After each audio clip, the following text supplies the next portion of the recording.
Bonjour à toutes, bonjour à tous. Nouvelle émission et première émission de 58 minutes de l'année. On va renouveler les vœux à ceux et celles qui nous écoutent. J'espère que vous avez passé de bonnes fêtes, malgré une petite épidémie qui circule encore du reste. Certains ont été touchés pendant ces fêtes. Donc, bonne année, bonne santé. Tout ce qu'il faut pour cette année 2004. 58 minutes démarre. Et je suis alors entièrement satisfait. Parce que fin décembre, quand on a fait une émission entre nous, on disait on manque un petit peu de féminisme dans cette radio.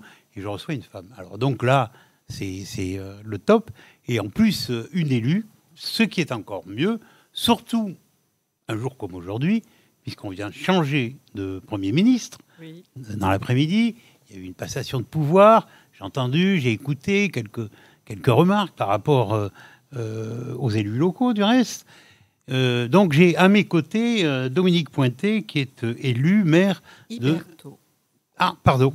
Ah oui, alors je croyais que c'était C'est comment le nom de famille? Iberto. Ah, pardon. Alors ça, j'aurais dû me renseigner avant, mais c'est pas grave. Donc, changement. Dominique, oui. Mais moi aussi, non, pas moi, mais j'en ai connu dans ma vie. Dominique Iberto, qui est maire de Saint-Seurin de Praz, une commune voisine à celle où nous sommes, Montcarré, qui est en bordure de la Dordogne. Très belle commune. Très belle. Population 472 habitants. Petite commune. 556 hectares pour la superficie. Petite commune. Voilà. Et puis 11 élus. 11 élus. 3 adjoints. 3 adjoints. Autant femmes qu'hommes. Non, je crois que nous avons une fille de plus. Ah, tiens donc. Ah ben oui, c'est une liste féminine un petit peu. Alors comment vous êtes venu parler? Alors Jean-Yves nous rappelle assez souvent qu'il faut parler près du micro. C'est vrai. Et moi, j'aurais dû me rendre compte. Comment vous êtes venu je croyais que vous étiez élu avant d'être maire. Hein. Mais oui. Voilà, comment ça vous est passé par la tête de vous engager dans une commune? Comment ça m'est venu? Eh bien, aux alentours de 40 ans, mes filles étant parties, je me suis retrouvée un peu libre. Oui. Et donc, comme j'aime m'occuper aussi des gens, j'aime les gens. Je m'occupais beaucoup de mes filles et de mon entreprise, puisque j'étais avec mon ex-époux... dans le vin. Dans le vin. Et donc, je me suis dit, il faut absolument que je trouve... et le maire de l'époque est venu me voir. Monsieur Michel Nicoulot. Ah oui, avant encore. Monsieur Michel Nicoulot est venu me voir. Et oui, j'ai accepté, je me suis engagée. Donc, j'ai été 6 ans élue. Et comme puis, adjointe ou conseillère? Non, conseillère juste conseillère municipale. Et puis, en 2014, Jean Vigourou s'est présenté à son tour, qui était premier adjoint auparavant. Et je me suis jointe à lui. Et puis voilà, j'ai été élue avec lui et d'autres, bien sûr. Et il m'a demandé de devenir sa première adjointe. J'ai accepté. Il ne s'est pas représenté pour l'élection 2020. Donc j'ai réfléchi. Ça a tourné un moment dans ma tête. Est-ce que je le fais? Est-ce que je passe le pas? Est-ce que non? Bon, je savais que j'allais être à la retraite en 2020. Voilà, c'est ça. Donc, tout concordé. Donc, je pouvais avoir du temps. Rester à rien faire, c'est pas trop mon truc. Et donc, je suis partie faire un petit voyage en Bretagne. Parce que quelques mois auparavant, j'avais eu des ennuis de santé, une fracture du pied, un pacemaker, tout ça. Alors, je suis allée réfléchir en Bretagne. Et là-bas, j'ai pris la décision. Et je suis revenue, et voilà. Et je me suis lancée dans l'aventure. Dans l'aventure, avec une liste. Avec une liste. Vous étiez déjà, comme on dit vulgairement, dans le bain depuis de nombreuses années. Ouais. Ça a été peut-être pas trop compliqué pour vous. Si. Ah, tiens donc. Si, ça a été compliqué. Pourquoi? De réunir des gens? Oui. Sur la liste, sur la mandature précédente, 3 m'ont suivi. Et puis après, il fallait aller... 3 sur 11, c'est peu. C'est peu. Et donc, je suis allée dans beaucoup de maisons. C'était peut-être parce que je suis une femme, parce que, bon, on est en zone rurale. Je suis la seule élue féminine sur les 18 maires du territoire de la Comcom. Ah oui, c'est Oui. une sacrée référence. Et ben voilà. Donc, eh bien, bon, ben je suis allée rencontrer les gens et la liste s'est montée. Voilà. Alors, il n'y a eu qu'une liste. Ah non. Non. Ah non. Ah non, c'est une vraie victoire. D'accord. Allons au bout. Alors, oui. combien de listes? Deux, trois? Deux listes. Deux listes. Et donc, notre liste est passée, liste entière. Premier tour. Bravo. Voilà. Bravo. C'est bien. On était satisfaits. Les autres en face ont eu les mouchoirs pour se consoler. Ah. Bon. Je resterai discrète. Bon, non, mais vous auriez pu avoir une opposition. Non. Il n'y a pas très longtemps, j'ai reçu le maire la liste est passée. Voilà, j'ai reçu Jacques Bria, le maire de Castillon-la-Bataille. Oui. Il a 2 personnes dans son. Tout à fait, oui. Il y avait des gens tout à fait valables et patents dans notre liste. On aurait travaillé avec eux. C'était pas trop politisé? Un petit peu? Non. Non, notre liste complètement apolitique. Sur l'ensemble. Peut-être, je ne sais pas, peut-être que l'autre liste avait une connotation plus politique que la nôtre, je ne sais pas. Nous, non. Je leur avais expliqué à mes collègues que mon esprit d'être maire dans un petit village, c'est vraiment de laisser la politique de côté. Oui, dans les grandes villes, bon, bien sûr, je conçois. D'abord, on ne connaît pas les gens. Qu'est-ce qu'on appelle une grande ville? Castillon-la-Bataille, il y a une opposition au sein du conseil municipal. Oui, peut-être sont des villes de 3 000, 4 000, 5 000 habitants. Bon, nous, 500. Mais des fois, dans les petites villes, parfois, il y a des querelles de clochers. Il y a des querelles de clochers, tout à fait. Ça existe. Hein. Non, puis je ne connaissais pas tous les gens qui sont venus avec moi. Nous avons des nouveaux arrivants, c'est une liste éclectique. Des gens installés là depuis longtemps, des nouveaux arrivants, puis de tous bords, de tout métier. Je pense que dans une petite commune comme ça, le maire, c'est le maire de tout le monde. Absolument. Voilà, et il doit être rassembleur en premier, quoi. Hein. Bon, essayer de... Alors, il y a toujours, bien sûr, des gens qui sont un peu à part. Hein, mais, bon, le rôle principal d'un maire d'une petite commune... même d'une grande, hein, il doit être rassembleur aussi. Mais c'est vrai que c'est tellement différent, vous vous rendez compte? Oui. Nous, dans un village, moi, je connais tout le monde. En ville, le maire connaît personne. Et puis, il ne fait pas les mêmes tâches. Il a des directeurs de cabinet. C'est peut-être plus difficile à régler certaines choses, du reste. Ben oui, parce qu'on connaît bien les gens, donc ils viennent nous voir directement. Et quand ils nous connaissent depuis longtemps, ce qui est mon cas, puisque j'habite dans cette commune depuis 45 ans, moi, je ne suis pas du tout originaire d'ici. Mais n'empêche que j'habite ici depuis 45 ans, je connais les gens, même si notre population a changé quand même, hein, parce que... ça devient une ville dortoir comme d'autres? Non, ça ne devient pas du tout une ville dortoir, pas du tout. Mais beaucoup de maisons ont été vendues. Et on a beaucoup de nouveaux arrivants qui achètent. Des étrangers, bien sûr. Anglais? Des Anglais, oui. Moins peut-être que... auparavant, puisqu'ils font plus partie de l'Union européenne. Ah oui.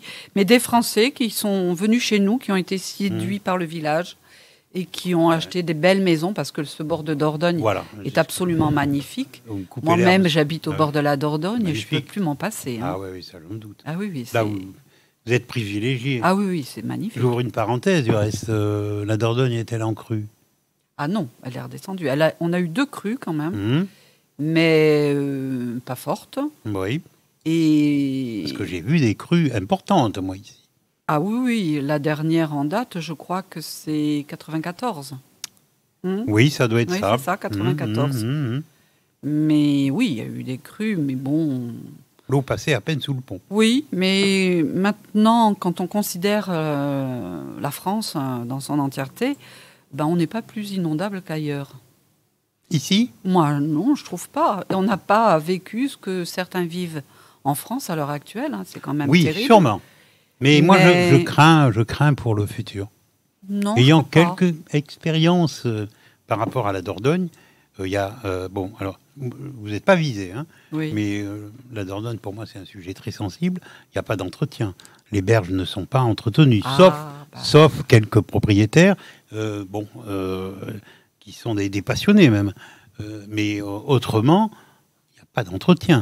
Il y a un organisme public qui doit normalement entretenir cette Dordogne, qui reçoit des fonds publics, c'est-à-dire les nôtres, et rien. Enfin, pour moi, c'est l'absence totale. Totale. Elle est classée oui, patrimoine de l'UNESCO. Oui, on me sort. Donc on doit, voilà. Le patrimoine mondial de l'UNESCO, c'est du vol manifeste. Ah oui, moi je suis anti-patrimoine mondial de l'UNESCO. Ah bon. Ah ben, mais on est patrimoine. Alors, tout nous appartient. Et pourquoi à eux, là, ils sont en patrimoine du monde ? Mais qui est derrière tout ça, vous savez, vous ? Ah non. Ah bon ? Ah non, vous savez, moi je suis une petite mère d'un petit village. Qui dirige ça ? Qui finance tout ça ? Qu'est-ce que c'est que tous ces trucs Saint-Émilion, patrimoine du mondial de l'UNESCO ? On dirait qu'ils s'accaparent de tout. Dans le monde. Dans le monde. Ah oui. Et qui est derrière tout ça ? Jamais on en parle. Jamais. Alors moi, ça me désole un peu. On sort un peu de la Dordogne. Il y a un téléphone qui sonne. Je ne sais pas lequel que c'est. C'est le mien. C'est le vôtre, mais c'est pas grave. Mais là, bon, voilà, la Dordogne, malheureusement, moi, pour l'avoir fréquenté de très près, hein, puisque j'ai piloté bateau-restaurant sur la Dordogne, je peux vous dire que c'est parfois, c'est plus que limite, quoi.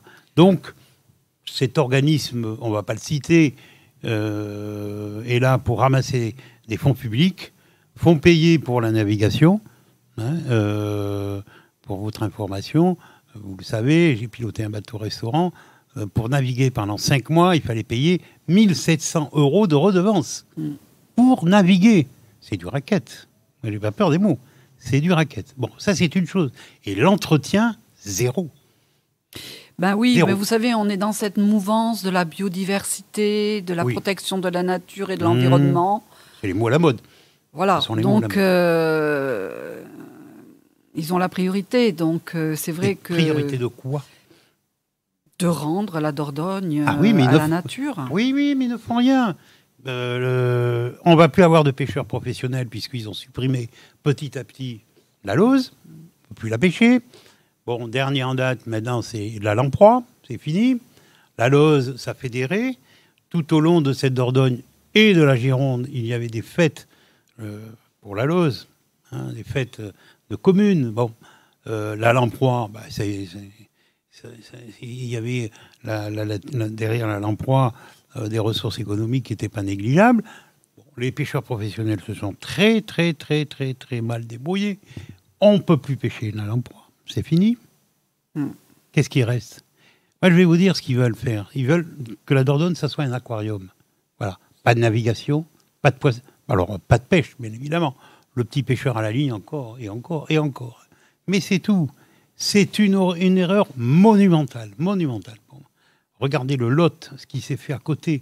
On est très en retard par rapport au tourisme. Le Lot, nous, la Dordogne, on a du tourisme en haut, oui. Oui, en amont. Voilà, Bénague, la Roque-Gajac, mais ici, entre nous, il n'y a pas de tourisme. Très peu. Bon, très peu. Voilà. Alors... c'est un sujet qui me tient beaucoup à cœur. Oui, j'ai l'impression. mais parce qu'il y a des choses qui sont faites qui sont lamentables, quoi. Voilà. Et puis en plus, surtout, ce sont les deniers publics qui sont utilisés, non, pas comme il fallait. Autrefois, c'était VNF qui s'occupait de la Dordogne, Voies navigables de France. Déjà, c'était autre chose. Oui. On avait ici un bateau qui circulait équipé d'une grue qui enlevait les troncs, les gros troncs qui traînaient. Bref, le bateau est parti.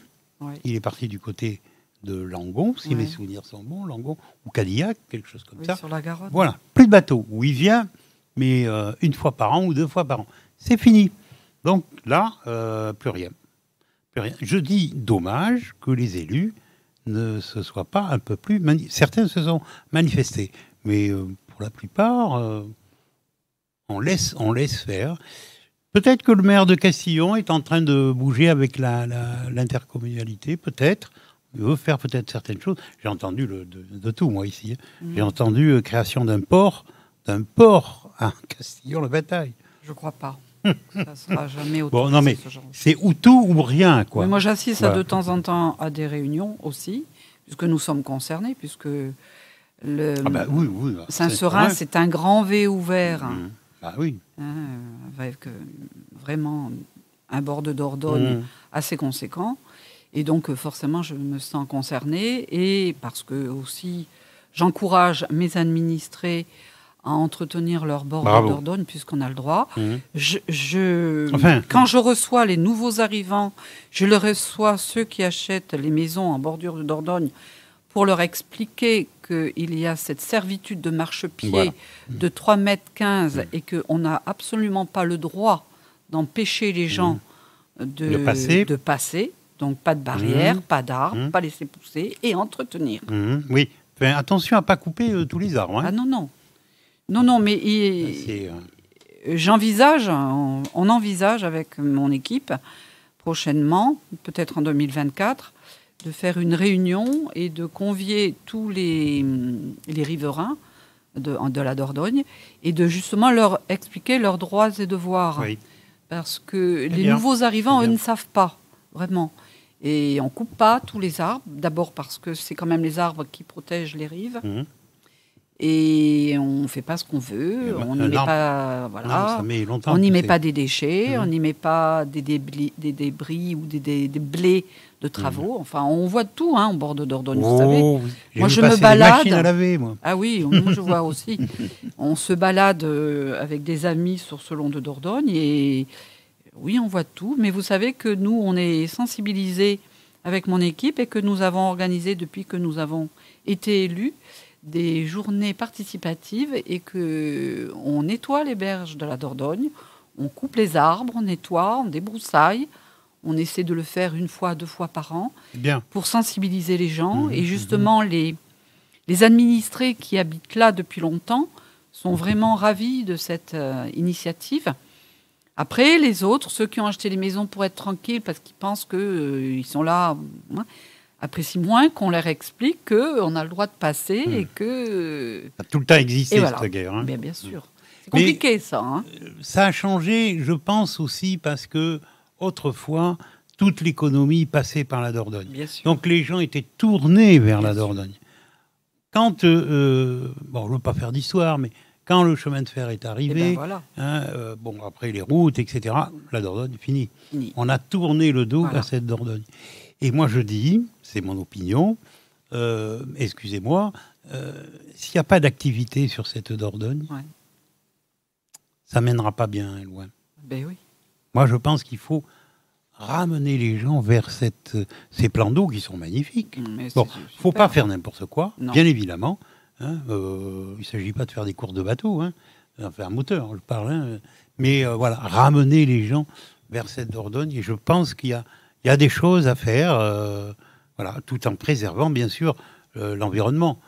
Moi, j'ai promené pendant 21 ans des gens sur la Dordogne en leur expliquant les belles bâtisses, cet endroit qui était sauvage, l'autre. Enfin bon, bref.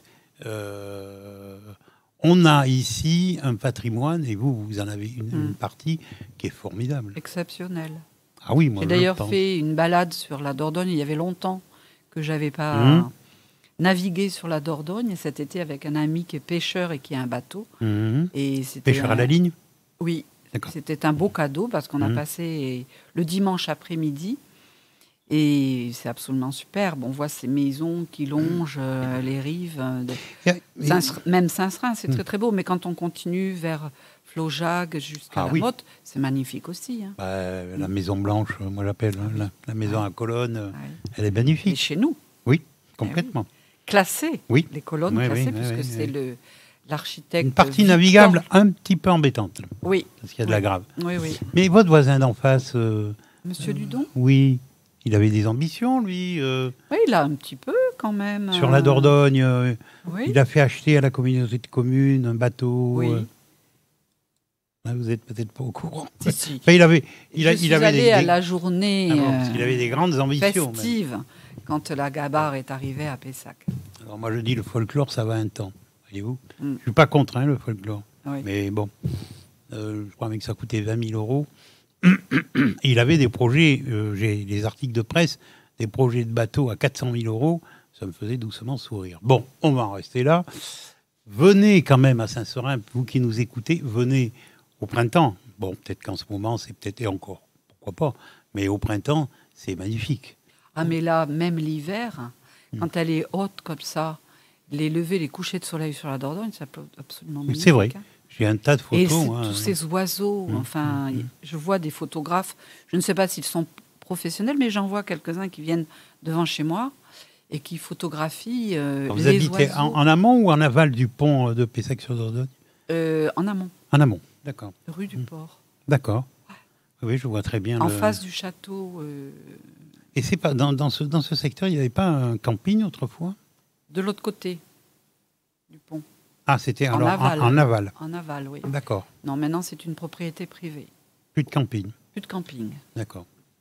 Peut-être un peu dommage, non? Ça s'est vendu. Ouais, Et c'est un, Parce que ça, c'est un lieu qui s'y prêtait quand même. un musicien de renom qui l'a acheté. Très bien. Oui. Bon. Spécialiste de Gershwin, qui est un de mes un nom musiciens secret? favoris. Ah oui, ça, c'est Je un peux choix pas me excellent. permettre de donner son nom. Non. Je pense qu'il est, Non, mais peut-être là. avant l'émission, vous m'avez dit qu'il y avait quelques célébrités qui habitaient Oui, à Saint-Seurin. oui, mais c'est vraiment. Il est australien d'origine et moi je l'ai entendu lors d'un concert. Oui, Alors, on va faire une première pause et puis après, on va quand même raconter et dire ce qui se passe à Saint-Seurin. À Saint-Seurin, bien évidemment. Une pause musicale grâce à notre ami Jean-Yves et on retrouve Dominique Iberto qui est maire de Saint-Seurin-de-Praz, petite commune de Dordogne, pas loin de notre studio. Voilà, émission 58 minutes, comme d'habitude, le mardi soir.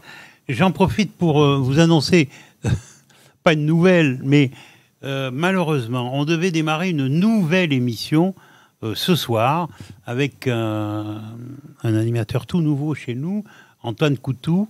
Malheureusement, son invité est pris par le virus. Il avait 39,4, je crois bien, ce matin. Donc, pas de nouvelle émission de cause à effet. C'était entre 19h et 20h. Bon, ça va arriver. On pense peut-être la semaine prochaine ou l'autre d'après. On vous retiendra au courant. Mais voilà, je pense que ça va être une émission extrêmement intéressante. On vous le redira pour vous redonner rendez-vous. Cher ami Antoine, ne t'inquiète pas, tu ne passes pas dans les oubliettes. Nous sommes donc en direct ici de nos studios avec Dominique Iberto, qui est maire de Saint-Seurin-de-Praz, une commune de Dordogne qui est voisine à la nôtre, une commune, pour vous donner l'importance, qui a 472 habitants sur une superficie de 556 hectares. Et en plus, vraiment le top du top, c'est une commune qui borde la Dordogne.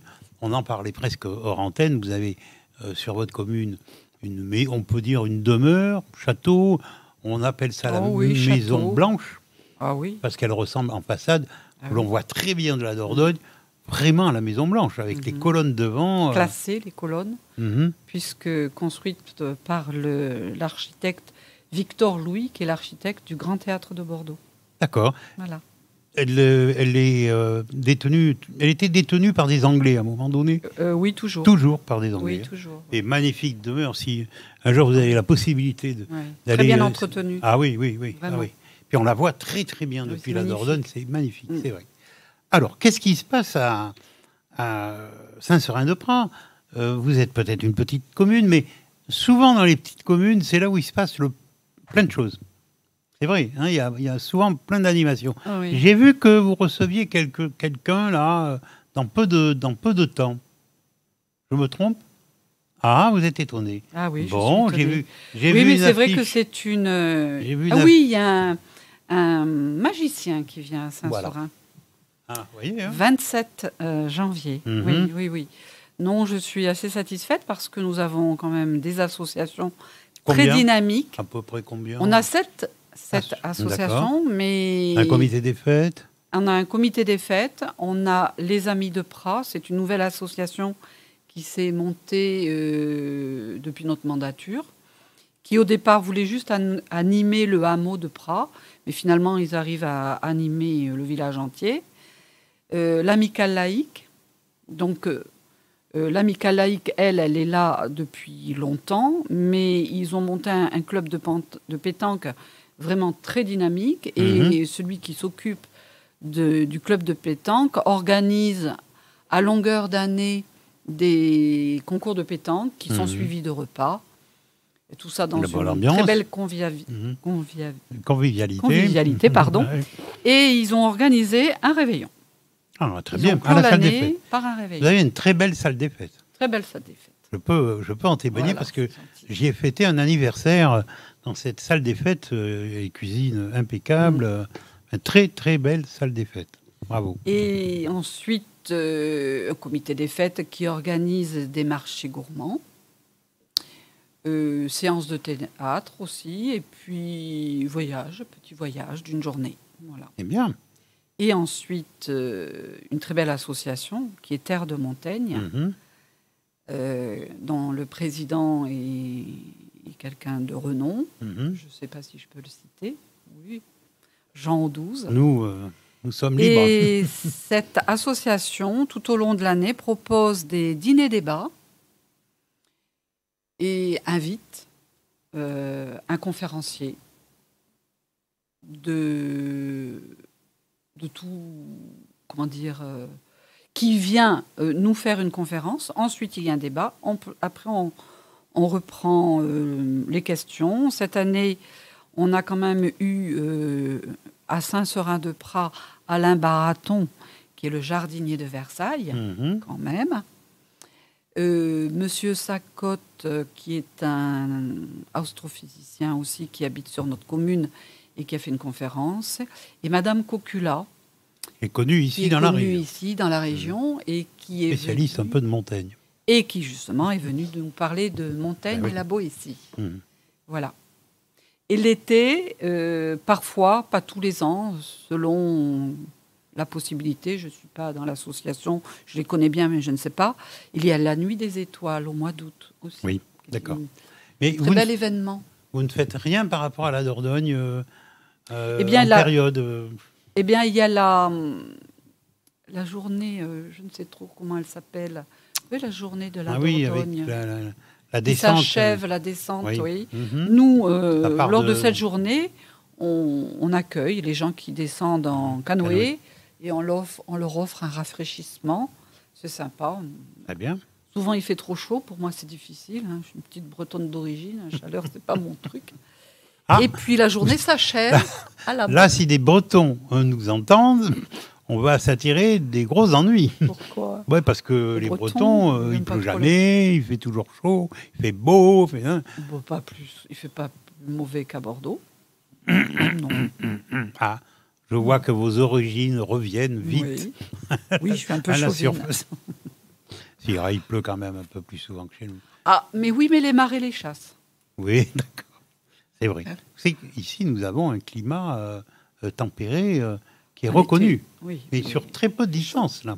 L'été. Ah oui, il fait chaud. Mais enfin, on est privilégié par un climat où, parfois, des fois, il fait très mauvais, pas loin d'ici, ou très chaud, et ici, on est quand même... oui, c'est vrai. Voilà, pourvu que ça dure. C'est dit dans un bouquin sur la Dordogne, du reste. Fait par un très beau bouquin, par des spécialistes. Oui, pourvu que ça dure.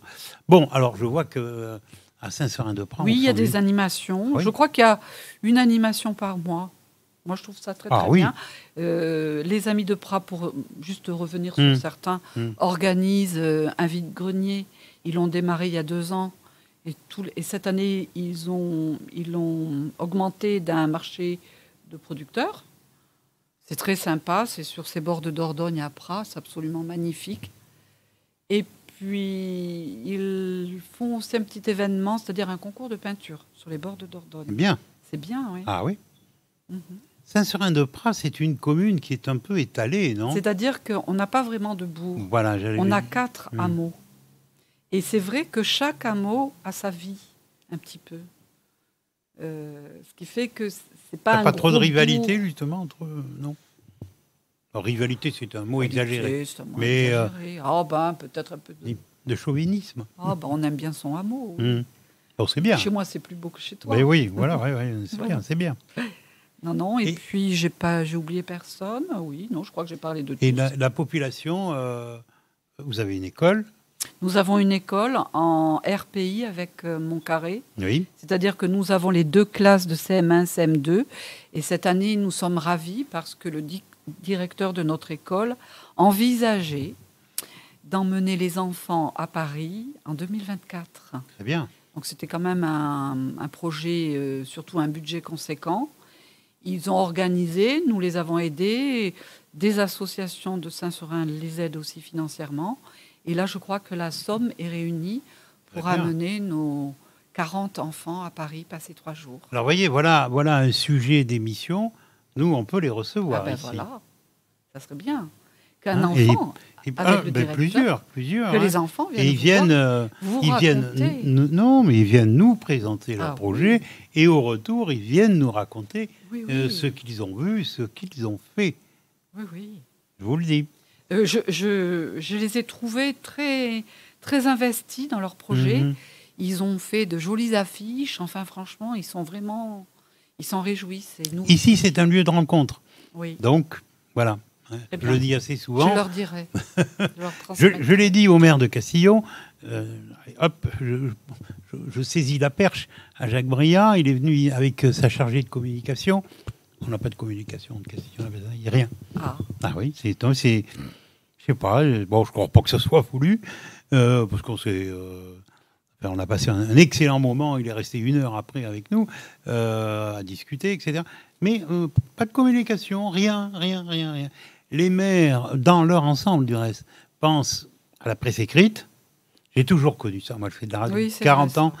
On a le réflexe de la presse écrite, mais de la radio, c'est traditionnel. Et puis, ils ne pensent pas, justement, maintenant, avec YouTube et puis les vidéos qui passent. C'est une opportunité. La communication évolue. Bien sûr. C'est plus comme autrefois. Vous voyez que nous, on est équipés en vidéo. On ne peut pas venir parce qu'on est bénévole, nous, ici, mais on ne peut pas venir tous les 4 matins, mais on peut venir sur votre commune avec la caméra et faire quelque chose. Tout à fait. Un reportage. Je vais informer mes associations. Gérard est d'accord. Oui. Donc, pour un événement, ça serait... Et là, bientôt, nous allons être équipés pour pouvoir, j'attends ça avec impatience, ils le savent, pour pouvoir faire des directs à l'extérieur. Encore mieux. Mieux. Voilà. Donc, on s'organise un tout petit peu, mais on peut venir sur votre commune. Et puis vous, écoutez, je suis ravie. Venez, envoyez-nous des informations que où on fera paraître dans les émissions, où pour certaines, on peut faire des spots publicitaires et annoncer ça à la radio. Je trouve ça bien mieux, je prêche pour ma paroisse, que toutes ces affiches qu'on voit à tous les ronds-points de France et de Navarre, où, du reste, on nous dit de bien regarder devant soi, mais on nous sollicite tellement. On prend l'exemple, je l'ai dit au maire de Véline, Gilbert de Miras, au rond-point de Véline, il y a des moments, il faudrait s'arrêter pour regarder les affiches. Et comment on peut autoriser toutes ces affiches ? C'est pas autorisé, je crois que c'est de l'affichage un petit peu sauvage, non ? Bah oui, mais c'est dommage. On parle d'environnement. Oui. Vous voyez, moi, je ne suis pas un grand défenseur de l'environnement, mais là, moi, ça me choque, franchement. Alors qu'il y a aujourd'hui des moyens de communication. Tout à fait. Bon, il y a bien sûr les téléphones portables, les réseaux sociaux. Les réseaux sociaux, merci. Les radios, elles sont là à votre portée. Demain, il faut savoir en profiter, en user et pourquoi pas en abuser. Non, mais je le dis, c'est sincère. Bon, alors, vous comprendrez aussi que nous sommes que des bénévoles. On a des activités à côté, où certains ont des retraites très occupées. Gérard, vous voyez, qui est à la vidéo, c'est lui qui s'occupe de tout ce qui est vidéo à la bataille de Castillon. Depuis des années. Bon. Voilà, et puis Jean-Yves, lui, il a un métier très respectable, et à respecter, du reste. Bon, Donc, il se passe des choses. Oui, des animations. Vous oui. éditez un petit journal? Non, pas encore. Nous avons un petit Saint-Serinois. C'est bien. Oui, Mensuel? 2 fois par an. 2 fois non, par non. an. Il ne se passe pas assez de choses quand même. D'accord. Vous savez, c'est un village, nous n'avons pas d'industrie, nous n'avons pas de commerce. C'est essentiellement un village rural. Mhm. Je pense que c'est encore la première activité, mais qui va pas tarder à être supplantée par le tourisme, parce que toutes ces très belles maisons, il y a beaucoup d'accueil pour les touristes, et notamment par le biais de Airbnb. Donc, il y a beaucoup de locations sur Saint-Seurin? Ah oui. Ah oui. Ah oui. Mais de la location week-end. Il y a des gîtes, mais de vrais gîtes. Oui. Il y a de très beaux gîtes même. Ça se développe beaucoup dans le secteur. Ah oui, oui, et qui reçoivent d'abord énormément d'étrangers aussi, parce qu'il y a des mariages qui sont organisés et l'été. C'est des mariages, c'est des Anglais, c'est des Australiens, c'est des Américains. Et comme ces grandes maisons peuvent recevoir nombre de personnes, eh bien, oui, ça, il y a... Vous pensez que, alors bien évidemment, Saint-Seurin en premier, mais vous pensez que sur le plan touristique, ça, tout ce qu'il y a autour draine justement tout ce monde, tous ces étrangers? Je pense que Saint-Émilion, oui. Saint-Émilion, c'est sûr. J'aimerais croire que Bergerac aussi. Mais localement, moi, j'ai toujours été convaincue que les touristes passaient sur la 936. Vous avez raison. Et qu'ils connaissent Saint-Émilion, Bergerac, Montbazillac, et puis après Sarlat. Enfin, on va dans le... Mais nous, ici, non. Alors, vous savez qu'il est en train de se préparer quelque chose par rapport à Montaigne. Oui, j'allais vous le dire. Je pense que pour moi, connaître Montaigne, alors le hasard a fait, c'est drôle. Je n'y crois pas trop au hasard. Je pense qu'il y a plutôt des rendez-vous.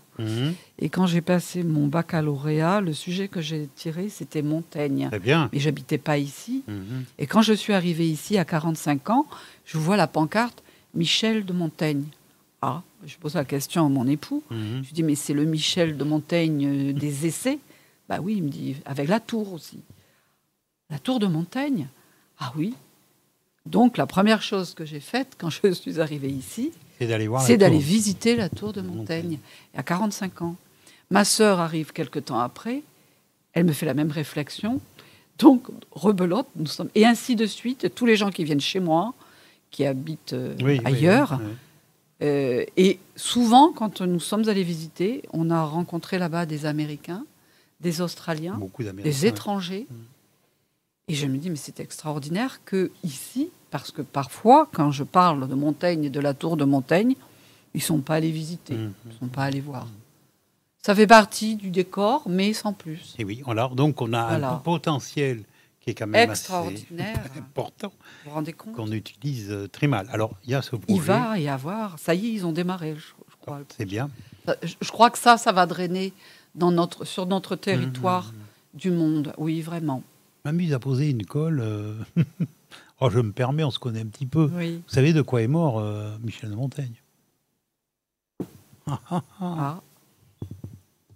De quoi est-il mort?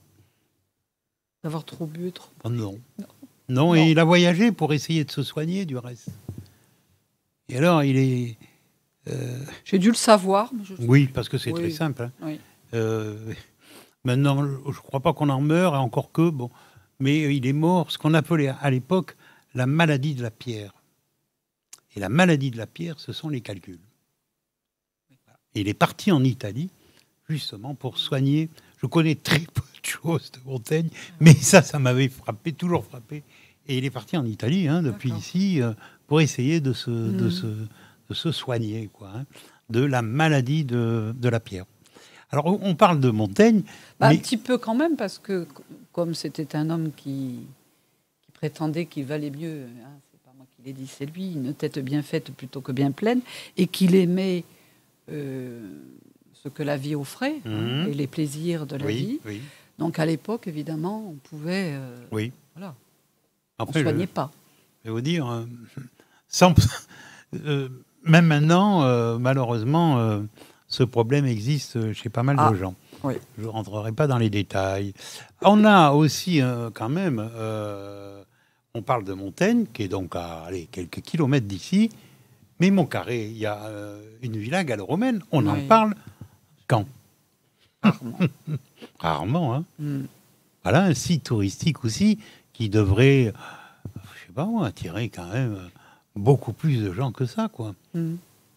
Et il y a aussi un passé dans l'histoire des Templiers sur notre territoire. Et ça, c'est fascinant. On ne sait pas trop non plus. Il y a pas mal d'histoires. Il y avait, le regretté, je vais le citer, parce que j'ai rarement parlé de lui. C'était un homme que j'appréciais beaucoup. C'était Jacques Benoît, qui était membre du syndicat d'initiative, qui connaissait la région sur le bout de ses doigts. Je l'ai accompagné pour lui faire plaisir souvent, pour faire des photos ici dans le secteur. Et il m'expliquait au fur et à mesure les guerres de religion qui ont été assez quand même intenses. Disait, la bataille de Castillon qui en fait s'est déroulée là, dans la plaine de la Motte. Oui. J'ai dit au maire de Castillon, qui a dit il était plus ou moins d'accord. Je lui ai dit, mais la bataille de Castillon s'est terminée à la Motte. Ah oui, enfin bon. Il y a le mont Talbot quand même. Ben oui. Le général Talbot s'est fait tuer malheureusement au Pas de Rozan, qui est sur la commune de La Motte-Moravelle. Dommage, La Motte-Moravelle n'en profite pas beaucoup du reste. Je sais pas, bon, moi j'aurais tenté quelque chose. Il y aurait de possibilités pour attirer... Mais il y a ici quelques... Faire un lieu de culture quand même. Est-ce que dans le secteur au-dessus de Montcarré, il y a une ville qui a été rasée? Rasée, complètement rasée. Il y a eu 1300 morts, je crois bien, de souvenirs. C'était Jacques Benoît qui m'a amené sur les lieux et qui a fait mettre... C'est lui qui a fait installer du reste une stèle à cet endroit-là. Alors tout ça pour dire que dans sa propre région, et je pense que c'est valable dans plein de régions de France. Oui. Combien de Parisiens ne visitent pas de Paris? Oui, complètement. Ils attendent toujours qu'un membre de la famille. Mais c'est quand même dommage. On va bien loin des fois découvrir certaines choses qui sont honorables, mais et sa propre région, on la connaît pas si bien que ça. C'est surprenant. Mais c'est vrai qu'il doit y avoir des choses, même des petits... J'aime bien, moi, un sujet, c'est le petit patrimoine. Oui.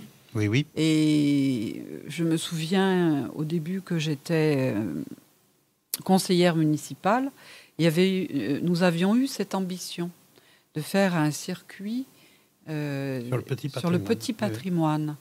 Parce qu'il y a des puits, des fontaines... Ça n'existe pas encore, ça? Je ne sais pas. Moi, j'en entends plus parler. D'accord. Bon, c'est vrai que je suis très bavard, donc il faut que Jean-Yves ne s'endorme surtout pas sur ses platines, et donc on va faire un peu de musique, et puis on va se retrouver pour la fin de l'émission dans quelques minutes. Et bien voilà, nous allons dans notre dernière ligne droite de cette émission, 58 minutes, avec Dominique Iberto, qui est maire de Saint-Seurin-de-Praz, élu maire depuis 2020, 4 ans. 4 ans. Ça compte quand même. Hein. Ah oui. Il reste encore combien d'années jusqu'en 2026. 2 ans. 2 ans. Bon.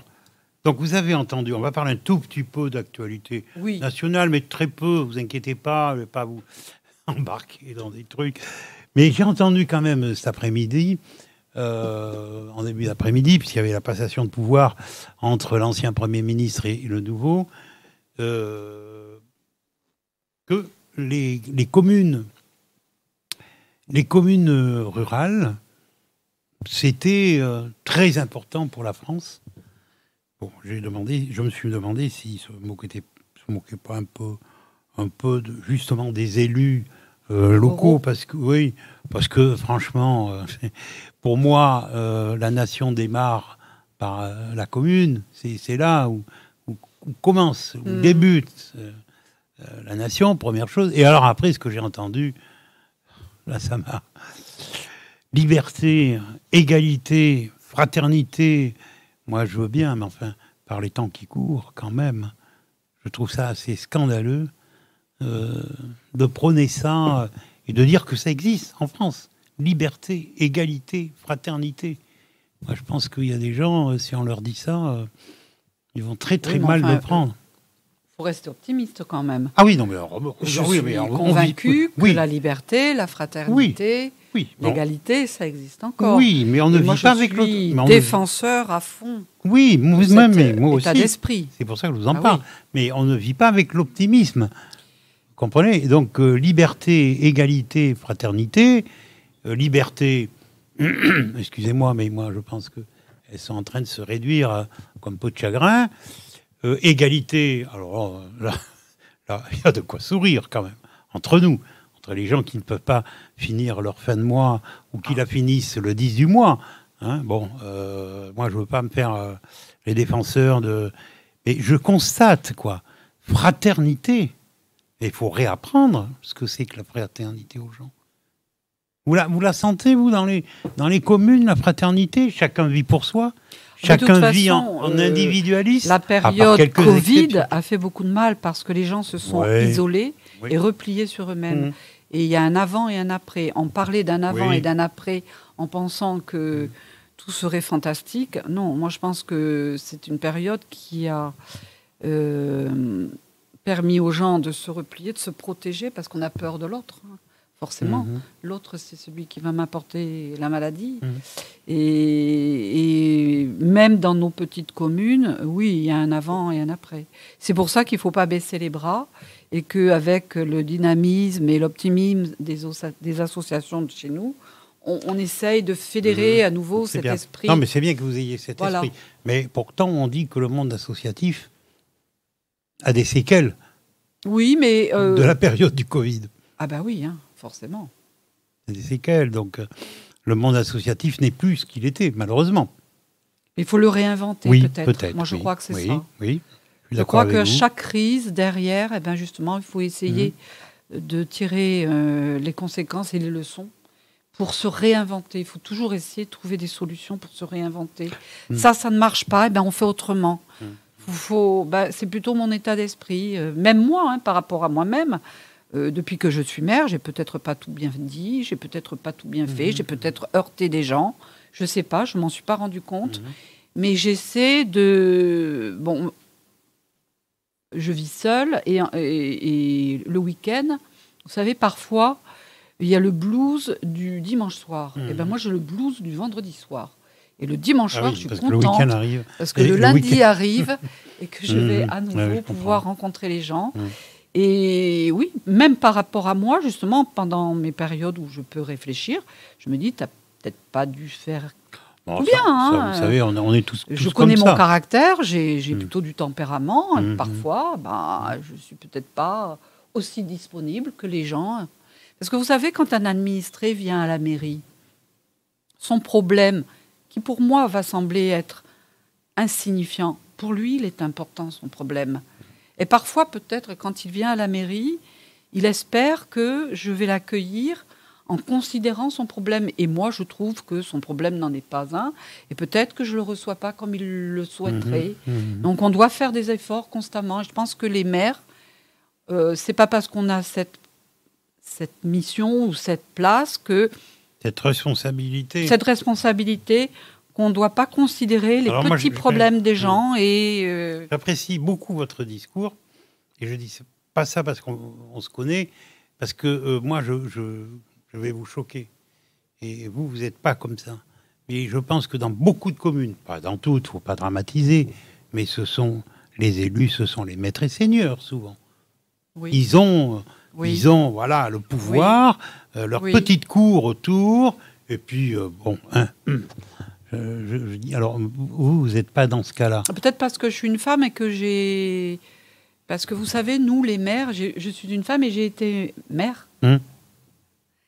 Et on s'occupe des enfants, on va aux associations des enfants, on trimballe les enfants toute notre vie, on prend les enfants des autres, on les emmène parce qu'ils font tel sport. Peut-être que nous, les femmes, vous savez que dans la circonscription de Bergerac, sur 148 maires, il n'y a que 11 femmes. C'est peu quand même. Incroyable. C'est incroyable. C'est incroyable. La parité, elle n'y est pas là. 11 femmes sur 148 maires. Vous vous rendez compte ? Ah, vous voyez, vous me l'apprenez. Je vais le retenir. Il faut le dire quand même. Oui. Je vais le répéter. Voilà, et je pense que Aussi, les femmes, elles devraient avoir aussi un petit peu cet élan et de s'intéresser aussi à ce qui se passe. Je dis pas à la politique, parce qu'en ruralité, c'est pas la politique qui prime, mais c'est le sens des autres, le sens du collectif, le sens d'apporter, de faire évoluer les choses. On est dans un monde qui va très très vite. La politique n'est pas un mal en soi. Oui, non, absolument, absolument. Mais il faut rester toujours à l'écoute. Ça sent pas très bon, mais je veux dire. Oui. C'est pas parce qu'on a une tendance qu'on ne doit pas être à l'écoute de l'autre. L'autre a le droit de penser différemment. Il faut communiquer. Exact. Je suis bavarde et je communique. Oui, mais c'est bien. Moi, j'adore. Parce qu'alors, nous sommes deux bavards. Et je pense que même quand on n'a pas les mêmes idées, il faut échanger. Peut-être essayer de convaincre l'autre, pourquoi pas, mais échanger au moins. Échanger. Oui. Alors qu'il y en a certains, l'échange est difficile. Oui, parce qu'on ne détient pas la vérité et au contraire, en s'ouvrant aux autres, en écoutant leurs opinions, leurs idées, oui, parfois ça nous fait prendre conscience qu'il ne faut pas rester têtu. Bon, alors comment on voit la suite, Madame le maire ? Comment on voit Vous allez être souvent ici pourquoi pas, CLC, avec plaisir. Parlez-en à votre commune, parce que d'abord, nous sommes ouverts à des émissions. Si certaines personnes veulent venir participer à la radio, nous sommes totalement ouverts. C'est avec un grand plaisir. Donc, je communiquerai. On fait une émission d'1 heure, mais il peut y avoir des émissions d'une demi-heure, des rubriques d'1 quart d'heure. Enfin voilà, bon, en plus, c'est une web radio, c'est Internet, donc ça se fait différemment. Vous savez qu'on peut faire la radio depuis chez soi. Ça me surprend, mais je vais chez vous, de votre ordinateur, on peut envoyer nos émissions. Hein. Super. Voilà. Alors, je vous le dis et redis, d'abord, bien évidemment pour la commune, sachez user de notre... Je vais vous donner notre adresse email, je peux la dire à l'antenne, c'est CLC... Aide-moi, Jean-Yves. Le gag. CLC Web Radio, @orange.fr. Bon, voilà, ça c'est l'adresse email. Nous avons une page Facebook où vous pouvez... nous retrouver. Nous avons bien évidemment CLC Média. Alors vous pouvez mettre sur votre téléphone CLC Média. Nous avons notre propre application. Vous voyez, parfait. On n'est pas riche, mais c'est très facile à charger. Vous allez sur Play Store, vous mettez CLC Média et hop, vous allez pouvoir écouter la radio partout dans le monde. En tous les cas, moi je vous remercie de m'avoir invité. J'ai passé un moment charmant. Et on a échangé en toute confiance. Il faudra remettre ça. C'est très sympa. Et puis, je vous souhaite une belle année. Et merci. Et nous avons aussi, je voulais en terminer avec notre ami Gérard, qui ne s'endort pas, mais qui est derrière la caméra, qui lui s'occupe de la chaîne télé de CLC Radio. Donc, pour aller sur YouTube, il faut mentionner CLC Web Radio. Je vous encourage en plus à vous abonner. Comme ça, quand notre ami Jean-Yves met quelque chose, une nouvelle émission, hop, vous êtes signalé de la nouvelle émission. Dans combien de temps, celle-ci ? 2 jours, 48 heures ? Voilà, 48 heures, ça va très vite. C'est nous qui vous remercions d'être venus jusqu'à nous. Espérons, on va se revoir, j'espère, très vite, peut-être pour une prochaine manifestation. Sachez que, voilà, pour la commune, si vous avez envie de faire passer certaines choses, on peut le faire passer à travers des émissions, à travers des spots publicitaires. On en envoie pour une pièce de théâtre à Bordeaux, par exemple. Je vais en profiter pour en parler, parce que si Jean-Paul Aymar nous écoute, il sera content, puisque sa troupe de théâtre joue le théâtre de l'Atelier à Ison ce week-end, en matinée, c'est-à-dire dimanche, à partir de 15h. Ça doit être, je crois bien... Oh, Gérard, pourquoi ces grands signes ? Ah bon, tu sais pas. Non, mais c'est à partir de 15h à la salle des fêtes de Ison. Voilà.